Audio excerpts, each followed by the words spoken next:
बंधुगण 22 ଜାନୁଆରୀରେ ଭବ୍ୟ ରାମ ମନ୍ଦିରର ପ୍ରାଣ ପ୍ରତିଷ୍ଠା କରାଯିବ। ପ୍ରଭୁ ସୀତାରାମ ଅଯୋଧ୍ୟାରେ ରାମ ମନ୍ଦିରରେ ବିରାଜମାନ କରିବେ।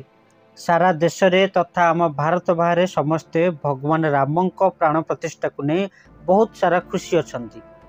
ଭଗବାନ ରାମଙ୍କୁ ଦର୍ଶନ କରିବା ପାଇଁ ଅଯୋଧ୍ୟାରେ ଭକ୍ତମାନଙ୍କର ଏବେଠାରୁ ଭିଡ଼ ଜମିଲାଣି। ସେହିଭଳି ଭଗବାନ ରାମଙ୍କୁ ଦର୍ଶନ କରିବା ପାଇଁ ଜଣେ ମୁସଲମାନ ଝିଅ ଶବନମ ଶେଖ ଚାଲି ଚାଲି ଅଯୋଧ୍ୟା ଯିବା ପାଇଁ ବାହାରି ପଡ଼ିଛନ୍ତି। ତାଙ୍କର ଏହି କାମ ଦେଖି ଅନେକ ମୁସଲିମ ଲୋକ ତାଙ୍କୁ ବିରୋଧ କରୁଛନ୍ତି। ଦର୍ଶକ ବନ୍ଧୁ, ସମ୍ପୂର୍ଣ୍ଣ ବିଷୟଟି କ'ଣ କହିବା ପୂର୍ବରୁ ଆମ ଚ୍ୟାନେଲକୁ ନୂଆ କରି ଆସିଥିଲେ ସବସ୍କ୍ରାଇବ୍ କରି କମେଣ୍ଟରେ ଜୟ ଶ୍ରୀରାମ ଲେଖି ଦିଅନ୍ତୁ। ବନ୍ଧୁଗଣ, 22 ଜାନୁଆରୀରେ ଭଗବାନ ରାମଙ୍କୁ ଦର୍ଶନ କରିବା ପାଇଁ ଛୋଟ ଠାରୁ ବଡ଼ ପର୍ଯ୍ୟନ୍ତ ସମସ୍ତେ ଉତ୍ସାହିତ ଅଛନ୍ତି। ସେହିଭଳି ମୁମ୍ବାଇର ଶବନମ ଶେଖ ମଧ୍ୟ ଉତ୍ସାହିତ ଅଛନ୍ତି।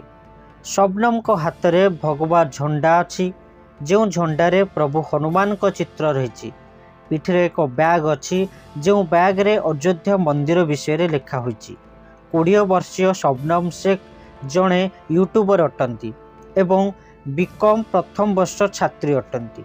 ସେ ନିଜକୁ ସନାତନୀ ମୁସଲିମ ମଧ୍ୟ କୁହନ୍ତି। ବନ୍ଧୁଗଣ, ଆପଣ ତ ଜାଣିଛନ୍ତି ଯେ ଜଣେ ମୁସଲମାନ ଧର୍ମର ବ୍ୟକ୍ତି ଯଦି ସନାତନ ଧର୍ମର ପ୍ରଶଂସା କରେ, ସେହି ମୁସଲମାନ ଧର୍ମର ବ୍ୟକ୍ତିକୁ ମୁସଲିମ ଲୋକମାନେ କେତେ ଅତ୍ୟାଚାର କରନ୍ତି ଆପଣମାନେ ଭଲ ଭାବରେ ଜାଣିଛନ୍ତି। କିନ୍ତୁ ଜଣେ ଝିଅ ଭଗବାନ ରାମଙ୍କ ବଡ଼ ଭକ୍ତ ବୋଲି କେହି ବିଶ୍ୱାସ ବି କରିପାରୁନାହାନ୍ତି। ଭଗବାନ ରାମ ହିଁ ସେମିତି। ସାଧାରଣ ପଶୁଟେ ବି ଭଗବାନ ରାମଙ୍କର ଭକ୍ତ ହୋଇଯାଏ। ସେଥିପାଇଁ ରାବଣ ଏତେ ମହାନ ଜ୍ଞାନୀ ବଳଶାଳୀ ହୋଇକି ବି ଭଗବାନ ରାମଙ୍କ ଚରିତ୍ର ଆଗରେ ହାରି ଯାଇଥିଲା। ସେହିଭଳି ମୁସଲିମ ଝିଅ ରାମଙ୍କ ଭକ୍ତିରେ ଲୀନ ହୋଇଯାଇଛି। ସେହି ଶବନମ ନିଜ 2 ସାଙ୍ଗ ସହିତ, ଯାହାଙ୍କ ନାମ ରମନ ରାଜ ଶର୍ମା ଏବଂ ବିନୀତ ପାଣ୍ଡେଙ୍କ ସହିତ ପାଦରେ ଚାଲି ଅଯୋଧ୍ୟା ଯିବା ପାଇଁ ବାହାରି ପଡ଼ିଛନ୍ତି। ମୁମ୍ବାଇ ଠାରୁ ଅଯୋଧ୍ୟା 1425 କିଲୋମିଟର ରାସ୍ତା ଜାଣି ମଧ୍ୟ ଶବନମ ବହୁତ ଖୁସି ଅଛନ୍ତି। ଶବନମ କୁହନ୍ତି, ଭଗବାନ ରାମ ଏକ ବିଶେଷ ଧର୍ମ ନୁହନ୍ତି, ବରଂ ସମ୍ପୂର୍ଣ୍ଣ ମାନବ ସମାଜର ଅଟନ୍ତି।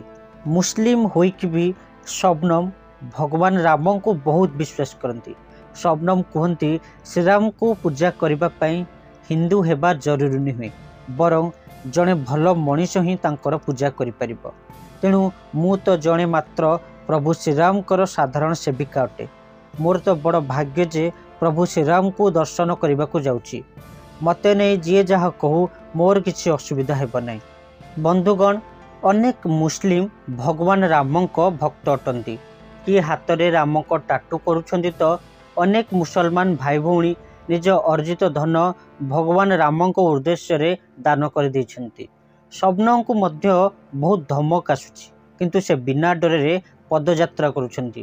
ଅନେକ ମୁସଲିମ ୟୁଟ୍ୟୁବର ତାଙ୍କ ବିରୁଦ୍ଧରେ ଅନେକ ଖରାପ ମନ୍ତବ୍ୟ ଦେଉଛନ୍ତି, ହେଲେ ଶବନମ ଡରକୁ ଖାତିର ନ କରି ଭଗବାନ ରାମଙ୍କୁ ଦର୍ଶନ କରିବା ପାଇଁ ବ୍ୟାକୁଳ ହୋଇପଡ଼ିଛନ୍ତି। କିନ୍ତୁ ଦେଶରେ କିଛି ରାଜନୈତିକ ବ୍ୟକ୍ତିଙ୍କ ଠାରୁ ଆରମ୍ଭ କରିକି ଅନେକ ଧର୍ମର ଲୋକମାନେ ରାମ ମନ୍ଦିରକୁ ନେଇ ବିଚଳିତ ଅଛନ୍ତି। କିନ୍ତୁ ସବୁରି ଭିତରେ 22 ଜାନୁଆରୀରେ ଭବ୍ୟ ରାମ ମନ୍ଦିର ପ୍ରାଣ ପ୍ରତିଷ୍ଠା କରାଯିବ। ପ୍ରଧାନମନ୍ତ୍ରୀ ମୋଦିଜୀଙ୍କ ଠାରୁ ଆରମ୍ଭ କରିକି ଯୋଗୀ ଆଦିତ୍ୟନାଥଙ୍କ ଠାରୁ ଆରମ୍ଭ କରିକି ଦେଶର ବିଶିଷ୍ଟ ବ୍ୟକ୍ତିମାନେ ଉପସ୍ଥିତ ରହିବେ। ରାମ ମନ୍ଦିରକୁ ବମ୍ରେ ଉଡ଼ାଇ ଦେବା ପାଇଁ ଧମକ ମଧ୍ୟ ଆସିଛି। ସେଥିପାଇଁ ଉତ୍ତରପ୍ରଦେଶରେ କଡ଼ା ଯାଞ୍ଚ କରାଯାଉଛି। ସବୁ ହୋଟେଲ ଧର୍ମଶାଳାରେ ଆଗୁଆ ବୁକିଂ ବନ୍ଦ କରାଯାଇଛି। ବନ୍ଧୁଗଣ, ଅନେକ ହେତୁବାଦୀ ରାମ ଏକ ଚରିତ୍ର ବୋଲି ଏବେ ମଧ୍ୟ କହୁଛନ୍ତି। ରାମ କାଳ୍ପନିକ ଅଟନ୍ତି। ବାବରି ମସଜିଦ ହିଁ ଥିଲା ସେଠି, ରାମ ମନ୍ଦିର ନଥିଲା। ସୁପ୍ରିମକୋର୍ଟଙ୍କ ରାୟ ପରେ ମଧ୍ୟ ସେମାନେ ରାମ ମନ୍ଦିର ଥିଲା ବୋଲି ଜମାରୁ ମାନୁନାହାନ୍ତି। ଭଲ ମୁସଲମାନ କି ଖରାପ ମୁସଲମାନ ଆମେ କହୁନୁ ଦର୍ଶକ ବନ୍ଧୁ, କିନ୍ତୁ ଅନେକ ମୁସଲମାନ ଭଗବାନ ରାମଙ୍କୁ ଭକ୍ତି କରନ୍ତି, ପୂଜା ମଧ୍ୟ କରନ୍ତି ଏବଂ ଭଗବାନ ରାମଙ୍କୁ ସମ୍ମାନ କରନ୍ତି। ସେଥିପାଇଁ ବି ଅନେକ ମୁସଲମାନ ଭଗବାନ ରାମଙ୍କ ମନ୍ଦିରକୁ ନେଇ ଖୁସି ଅଛନ୍ତି। କଟ୍ଟରପନ୍ଥୀମାନେ ସେହି ଭଲ ମୁସଲମାନମାନଙ୍କୁ ଟାର୍ଗେଟ କରନ୍ତି, କିନ୍ତୁ କେବେ ସଫଳ ହୁଅନ୍ତି ନାହିଁ। ଯେତେ ଟାର୍ଗେଟ କଲେ ବି ସତକୁ କେହି ବଦଳାଇ ପାରିବେ ନାହିଁ।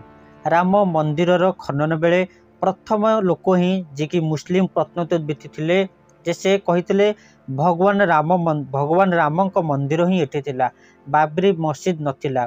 भगवान रामक मंदिर को भांगी बाबरी मस्जिद तैयारी करा जायछि। तेणु 500 वर्ष पर भव्य राम मंदिर प्राण प्रतिष्ठा को नहीं सबु वर्गर व्यक्ति वर्तमान खुशी अछंती।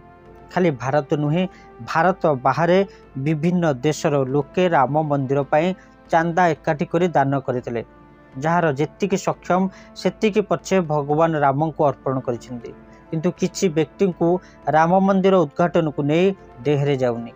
सेमाने भलो कौन मंद कौन जानी पारु नांती। सेमाने देशर एकता विषय रे चिंता करू नांती। भारत रे सबु धर्म एकाठी लोके रुहंती, सेतिपे अन्य देश रे लोके भारत को नहीं गर्व करती। तेणु दर्शक बंधु आपण को कौन लगुच यही माने ठीक करुछंती ना भूल करुछंती? बंधुगण आमे पूर्व भिडियो रे भी कहितलु अनेक राजनीति व्यक्ति अछंती जे कि राम मंदिर उद्घाटन को जिबे नै, तांको निमंत्रण मिलिछि हेले से जिबे नै। से भितरु जणे लोक हेउछंती सीताराम येचुरी। ना रे तो भगवान को ना अनुसार तांको पितामाता रखिछंती, हेले से भगवान को से केबे भक्ति करंती नै। सीताराम येचुरी सीधा सीधा मना कर देइछंती मु से उत्सव रे शामिल हेबि नै। सेहि बेली ममता बनर्जी मध्य जिबेनी। नीतीश एवं लालू को जीवा पाई कि न जीवा पाई से पर्यंत स्थिर करि पारनांती। सेहि कांग्रेस मध्य ए पर्यंत चुप रहिछि। कह जाउछि कि कांग्रेस रो मुसलमान भोटरों को संतुष्ट करिया पाई ए पर्यंत जिबे कि न जिबे निष्पत्ति नै पारुनांती। कांग्रेस नेता श्याम पिट्रोडा कहिसेंती सरकार लोकों को असुविधा दूर करबा परिवर्ते राम मंदिर भितर कहीं बुड़िकी रही, राम मंदिर को लेकिन कहीं राजनीति करुछंती। श्याम पिट्रोडा भली अनेक राजनेता अच्छा देश में जी कि तांको निमंत्रण मिली हेले से राम मंदिर उद्घाटन को जीवे ना। बंधुगण आपण ही कहतु एमाने ठीक करुछंती ना भूल करुछंती? जेतेबेले कोविड होता सेतेबेले आम देशर राजनेता एकाठी नथिले, सरकार को दोष देउथिले। सरकार को देश देवा विरोधी दल रहा ये तो गणतंत्र गोटे प्रक्रिया, हेले जोटा ठीक सेटा को विरोध करने अनुचित। तेणु दर्शक बंधु आपण ही कहतु जितेबेले चीन भारत युद्ध चलता से समय रे मध्य विरोधी दल माने भारत को आम देश को सपोर्ट करने परिवर्ते चीन को समर्थन करते। एवं आज जितेबेले राम मंदिर आम एक उत्सव, आम एक खुशीर दिन आसी सेतेबेले सारा देशर लोक मैंने एक होइतिबा बेले यही किछि मुष्टिमय राजनेता माने राम मंदिर को नहीं राजनीति करुछंती एवं निमंत्रण आसीछि एवं से माने जीवा पाई नाराज एवं राजनीति सेठी राजनीति कार्ड खेलुछंती। तेणु बंधुगण आपण को कौन लगुच ये जो राजनीति व्यक्ति माने ठीक करुछंती ना भूल करुछंती?